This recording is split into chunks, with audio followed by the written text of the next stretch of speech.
সরকার তিন বিপদের মধ্যে পড়েছে।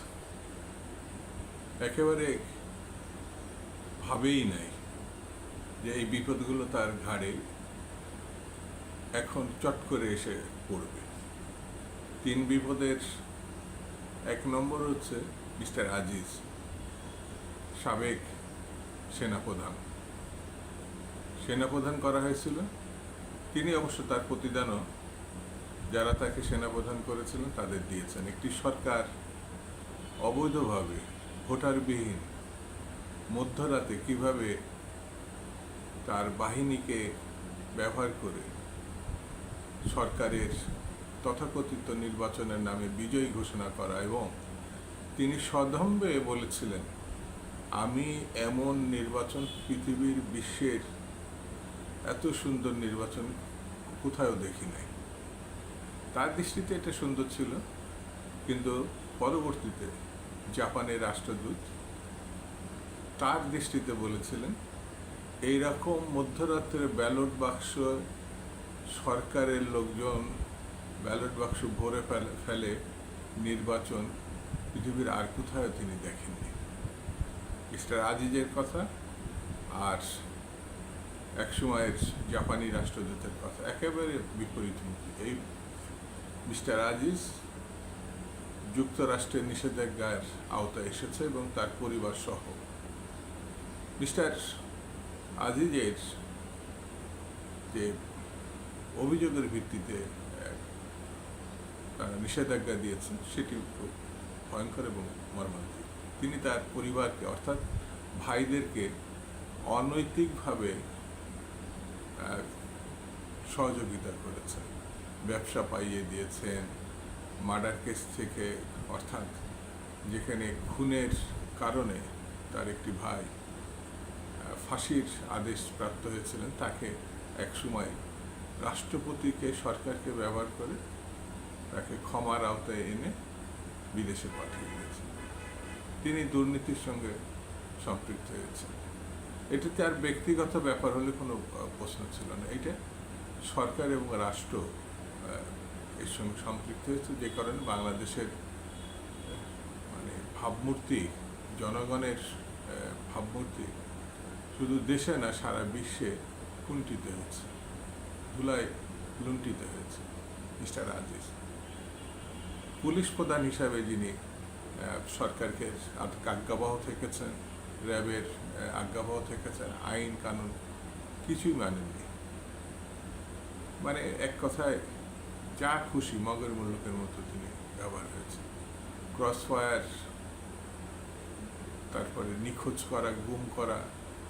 এই যে আমাদের সাধারণ সম্পাদক মিস্টার ইলিয়াস আলী, জাতীয়তাবাদী ছাত্র দলের মতো একটা বৃহৎ ছাত্র সংগঠনের একসময় সাধারণ সম্পাদক,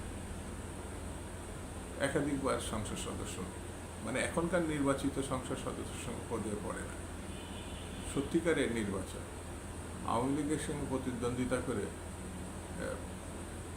সংসদ সদস্য হওয়া, বিএনপির মতো বৃহৎ সংগঠনের সাংগঠনিক সম্পাদক হঠাৎ করে নিখোঁজ হয়ে গেল।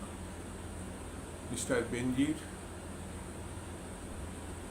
এই ব্যাপারে তিনি দায়িত্বপ্রাপ্ত ছিলেন মানুষের রক্ষা করার প্রশ্নে, কিন্তু রক্ষা তো দূরে থাক, আজ পর্যন্ত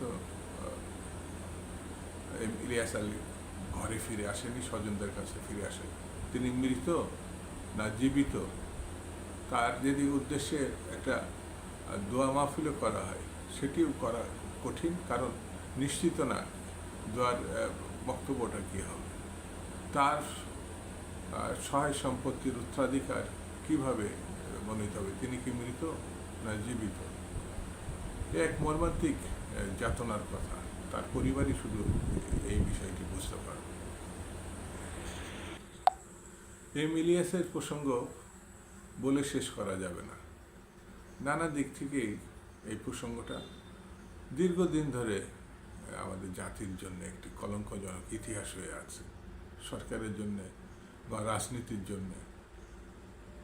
আর সবথেকে ভয়ঙ্করভাবে হঠাৎ অপ্রত্যাশিতভাবে বলবো না, কারণ সরকার জেনে বুঝে তাকে মনোনয়ন দিয়েছিল মিস্টার আজম, ঝিনাইদহ এমপি এখন এমপি বলা যাবে না, খণ্ড খণ্ড করে তাকে নির্মম নির্দয়ভাবে প্রতিপক্ষরা খুন করেছে। খুন কারা করেছে সরকার হয়তো ইতিমধ্যে জেনেছে, যদিও নাম ধাম আনুষ্ঠানিকভাবে প্রকাশ করা হয়নি, কিন্তু বিভিন্ন মিডিয়ায় বাংলাদেশ এবং ইন্ডিয়াতে এই বিষয়টি চলে এসেছে। একটা চোরা কারবারি, একটা লুণ্ঠনকারী, হত্যাকারী, সে জনপ্রিয় হয় কি করে? আওয়ামী লীগের সাধারণ সম্পাদক বলেছে জনপ্রিয়তার কারণে তাকে মনোনয়ন দিয়েছে। যখন তাকে মনোনয়ন দিয়েছে তিনি তখন ইন্টারপোলের আসামি, ওয়ান্টেড। পুলিশ তাকে বিশ্বব্যাপী খুঁজে বেড়াচ্ছে। এটি কি সরকারের হাতে ছিল না? ছিল। তারপরেও তারা দিয়েছে। এখন মুখ রক্ষা করার জন্যে, পিঠ বাঁচানোর জন্যে, দলকে বাঁচানোর জন্যে এইসব আজগুবি কথা তারা বলছে। এই যে হত্যাকাণ্ড ভারতের সঙ্গে বাংলাদেশের সম্পর্কের কতটা প্রভাব ফেলবে এটা আলোচ্য বিষয় না। আলোচ্য বিষয়টি হচ্ছে এটা ভারতের মাটিতে সংঘটিত হয়েছে এবং আমাদের স্বরাষ্ট্রমন্ত্রী তাৎক্ষণিকভাবে বলার চেষ্টা করেছেন সব খুনই বাংলাদেশি, সব খুনই বাংলাদেশি, কিন্তু হত্যাকাণ্ড তো বাংলাদেশে হয় নাই। তার সহযোগীরাও তো খুনি। তার যে বাসায় আশ্রয় নিয়ে তাকে হত্যা করা হয়েছে সেটাও তো ভারতে। সেই জন্যে ভারতকে রক্ষা করতে গিয়ে আমাদের স্বরাষ্ট্রমন্ত্রী সাহেব যেসব কথা বলছেন সেটা বলা ঠিক হচ্ছে কিনা একটু ভেবেচিন্তে দেখলে ভালো হয়। এই যে তিনটি কথা এখন বললাম এটা খুবই আলোচিত বিষয়। এই যে গতকালও বোধহয় আদালত মিস্টার বেনজিরের সম্পত্তি, ব্যাংক অ্যাকাউন্ট সব কিছু জব্দ করেছে। এই কয়দিন আগেও তিনি মহাপুলিশ পরিদর্শক ছিলেন। এই যদি পুলিশ পরিদর্শক হয়, এই যদি সাবেক সেনাপ্রধান হয়, এই যদি এমপি নামধারী হয়, তাহলে বাংলাদেশটা এখন আছে কোন জায়গায়? অবস্থানটা কি? এই বাংলাদেশকে আমরা চেয়েছিলাম?